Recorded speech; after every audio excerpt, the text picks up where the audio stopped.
Então, pessoal, eu sou o Cássio Zogro e você tá no canal de cortes do Fora da Caverna. Se inscreva, envie esse vídeo, manda seu comentário, diz o que você achou. Ah, foi uma merda, foi legal, não sei. Engaje esse vídeo. Fora da Caverna, um podcast meio fora da caixa, beleza? Inventei esse slogan agora, f***se. Ei, não tira o f***se, pessoal, porque não pode cortar. Esses grupos aliados ao governo são acionados para fazer uma agitação. Aí tem a turma da piada, que vai fazer piada, tem a turma do embate, né, que já vai direto para a pancadaria, né, que é para começar a discutir esse tema dentro de uma narrativa criada lá pelo governo. A narrativa é, não, a culpa é do Campos Neto. Entendeu? Sim. Não, a culpa é do Banco Central. A culpa é da Faria Lima. Entendeu? Então eles criam uma narrativa e aí eles jogam para essa rede de agitação e falam agora com vocês. Essa rede de agitação começa a fazer postagens ou no tom de piada, ou de discussão, ou com uma... ou ela faz manipulação, faz de tudo. Mas esse assunto entra... E aí o cidadão comum, que está vendo lá páginas rolando lá no Instagram, passa lá em algum desses associados lá, vê uma piadinha, ou vê alguma coisa, e aqui ele tá cagando, ele não tá acompanhando, ele não lê notícia, mas ele vê falando alguma coisa do Campos Neto. Ele já absorveu, foi o Campos Neto, a Faria Lima. Entendeu? Por quê? Porque ele viu um influencer X falando, porque viu o outro falando... Isso é agitação. É uma manipulação da sociedade, entendeu? Só que sabe qual eu acho? Eu acho que essa agitação nunca vai acabar. Só que sabe qual é o que me ofende, que me dá raiva dessa característica de governo autoritário? E aí, claro, proporções à parte, eu coloco o Brasil como um regime que está caminhando cada vez mais para um autoritarismo. Essa percepção que eu também não sou especialista em história, em política, em nada. Sou um comediante. Mas assim, você ter mentira... que agora estão chamando de fake news, que nada mais é do que mentira. Sim. Existe desde que o mundo é mundo, certo? Sim. É desonesto? É. Mas desonestidade não é crime. Desonestidade é um vício. Uhum. Tem uma diferença entre um vício e um crime. Sim. Adultério é um vício, Sim. não é um crime. Sacou? Pelo menos aqui no Brasil. Eu tô vendo que o governo tá se movimentando, e aí aliado ao judiciário, para controlar narrativas, e estão criminalizando a réplica. Sim. E qual é a justificativa? Desinformação. Fake news. Sim. Porque a gente sabe que pô, você vê um exemplo agora de, sei lá, Felipe Neto. Ele tá, pô, a empresa dele teve 14 e foi 16 milhões em isenção. O cara é multimilionário, ele não precisa. Quem precisa de isenção é o cara que tá montando uma barraquinha de cachorro-quente. Mas quem ganha é Felipe Neto. Sim. E aí o que acontece? Por exemplo, por caminho... Minhas piadas poderiam facilmente ser enquadradas em discurso de ódio, por mais que tenha um conteúdo satírico. Sim. Só que o humor, ele tem essa... ele não é só piada, tá? Não é mas tem a capacidade de desafiar o poder ou uma crença. E acaba virando risco, né? Acaba virando risco. Aí o cara vai, pô, desinformação, pá. Aí, sei lá, mesmo que o cara fale uma bobagem, tipo, sei lá... Eu não concordei com o que o Monark falou, mas o cara perdeu os direitos dele... O cara tá um exilado, brother. É um exilado. Sim. E aí você vê cada vez mais o tirano, ele tira a possibilidade de resposta, seja através do que a Coreia do Norte faz com o uso mesmo de força, ou seja, usando, entre aspas, a moral de mentira. Estamos preocupados com a desinformação. Estamos preocupados, essas pessoas... A guerra de narrativas na sociedade, como o ser humano é falho, ela vai existir, irmão. A guerra de narrativas, ela tem que existir. O problema é quando sufoca a resposta. É que você imagina, né? Até pelo menos uns 20 anos atrás, o controle da narrativa, ele estava com o poder político e quando conseguia estar aliado com a mídia. Sim. Então você não tinha uma capilaridade, uma coisa tão pulverizada como a gente tem hoje com a internet. Sim. Que cada um cria o seu canal e dá a sua opinião. O que aconteceu? Quando veio com a ascensão do Bolsonaro, ele criou junto ali uma rede de influencers aliados a ele, e que esse pessoal conseguiu, de uma forma assim muito eficiente, atingir o cidadão comum, aquela pessoa mais humilde e tudo mais, conseguiu ter uma capilaridade muito grande, de uma forma que a esquerda, e principalmente o Lula e PT e tal, não estavam sabendo lidar. E até hoje tem dificuldade de lidar. Então, só que assim, como você falou, todo mundo sempre mentiu. O que acontece é que a forma mudou.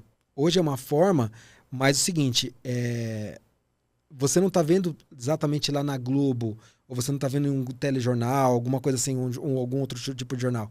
Você tá vendo um influencer que você gosta falando. Sim. Entendeu? E que você confia nele. Né? E são muitos. E daqui a pouco você chega no seu WhatsApp. Daqui a pouco tem outro falando a mesma coisa. Essa sensação de várias pessoas falando a mesma coisa, dá a sensação, ainda mais se você estiver fechadinho numa bolha, dá a sensação de que é uma verdade. Porque tá todo mundo falando aquilo. Sim. Então, esse falou. Acho que é verdade. Então, essa forma estruturada de disseminação de mentiras, todos fazendo ao mesmo tempo, para aquele grupo, foi uma coisa que o PT teve e ainda tem muita dificuldade de reproduzir. Entendeu? Sabe por que eu acho?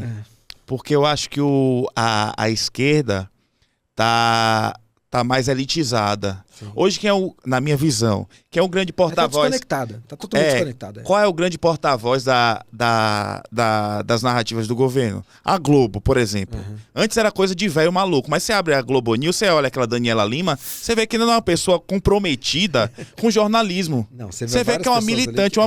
Cara, você não vê numa senhorinha de coque na igreja a devoção que aquela mulher, que é uma pessoa letrada, que é uma pessoa que tem bons recursos financeiros, que é uma elite, sim, tem por um crápula de um político. Aí o irmãozinho da igreja, que ela confia, vai lá e dá alguma opinião, compartilha alguma coisa no grupo da igreja lá e tal, ela confia. Pois é. Ela confia bem mais do que da Daniela Lima. A impressão é que eu tenho que eu trabalhei num estúdio de podcast, cara, eu lembro até hoje, tinha uma senhora, um monte de coroa, uns senhores assim tal. Eu trabalhava como o Eric tá trampando aqui. Sim. Eu ficava organizando as câmeras e tal, sim, gravando. Civis, sem nenhuma ligação política. Um era médico, o outro era um técnico em alguma coisa, sim, a outra era a senhora que o filho era drogado. Eu vi isso, né? Ninguém tá me dizendo não. Eles pagaram o estúdio pra dar depoimentos, pra postar nas redes sociais. E geralmente é falando que a favor do aborto, que o PT era a favor do aborto, que não sei o quê, que não sei o quê, que não sei o quê, que não sei o quê. Isso pro jornalista é um, sim, absurdo, porque são pessoas que não são gabaritadas, são pessoas que não fazem parte da elite, sim, mas ainda que elas estejam mentindo, que elas estavam falando experiências pessoais, não era mentira. Ainda que elas estivessem mentindo, o vício não é crime não, brother. Então, assim, ela pode falar. Sim. É uma coisa que é inédita, que pessoas... é uma coisa articulada. Pessoas comuns viraram atores políticos.